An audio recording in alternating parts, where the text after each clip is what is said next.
Hello மக்களே, இன்றைக்கி நம்ம சேனலில் கோல்டன் மில்க் எப்படி பண்ணுறதுன்னு பார்க்கலாமா? இந்த ஜூஸ் செய்கிறதுக்கு 2 கேரட் எடுத்திருக்கேன். அதோடய ஸ்கின்னை நல்லா பீல் பண்ணிவிட்டு குட்டி குட்டியாக கட் பண்ணி எடுத்து வச்சுக்கலாம்.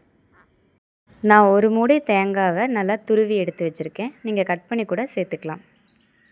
கேரட் நம்மளோட ஸ்கின் ஹெல்த்துக்கும் ஸ்கின்னை பிரைட்டன் பண்ணுறதுக்கும் ரொம்ப ஹெல்ப்ஃபுல்லாக இருக்கும். தேங்காய் பால் பார்த்திங்கன்னா நம்மளோட கட் ஹெல்த்தை இம்ப்ரூவ் பண்ணுறதுக்கும் வெயிட் மேனேஜ்மெண்ட்க்கும் ரொம்ப ஹெல்ப்ஃபுல்லாக இருக்கும். இப்போ நம்ம கட் பண்ணி வச்சுருக்க கேரட்டையும் தேங்காவையும் ஒரு மிக்ஸி ஜாரில் கொஞ்சமாக தண்ணி சேர்த்து ஜூஸ் பதத்துக்கு அதை அரைச்சி எடுத்துக்கலாம். இப்போ நம்ம அரைச்சி வச்சதை ஒரு காட்டன் கிளாத் யூஸ் பண்ணி நல்லா ஃபில்ட்ரு பண்ணி எடுத்துக்கலாம். எக்ஸ்ட்ரா ஸ்வீட்டுக்காக 1 டேபிள் ஸ்பூன் நாட்டு சர்க்கரை இது கூட ஆட் பண்ணியிருக்கேன். சர்க்கரை நல்லா கரையிற அளவுக்கு மிக்ஸ் பண்ணி கொடுத்துடலாம். கேரட் அண்ட் கோகோனட்டில் அவ்வளோ ஹெல்த் பெனிஃபிட்ஸ் இருக்குது. இதை நீங்கள் கம்பைன் பண்ணி எடுக்கும்போது உங்கள் ஸ்கின்னுக்கும் ஹேருக்கும் கட் ஹெல்த்துக்கும் இது ரொம்பவே ஹெல்ப்ஃபுல்லாக இருக்கும். இதோட ஃபுல் பெனிஃபிட்ஸ் உங்களுக்கு கிடைக்கணுன்னா காலையில் எழுந்திரிச்சதும் எம்டி ஸ்டமக்கில் இதை குடிங்க. அவ்வளோதான் மக்களே, நம்மளோட கோல்டன் மில்க் ரெடி.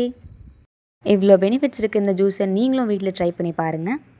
பிடிச்சிருந்தா லைக் பண்ணுங்கள், எப்படி இருக்குன்னு சொல்லி கமெண்ட் பண்ணுங்கள். மறக்காமல் அந்த சப்ஸ்கிரைபும் பண்ணிவிடுங்களேன்.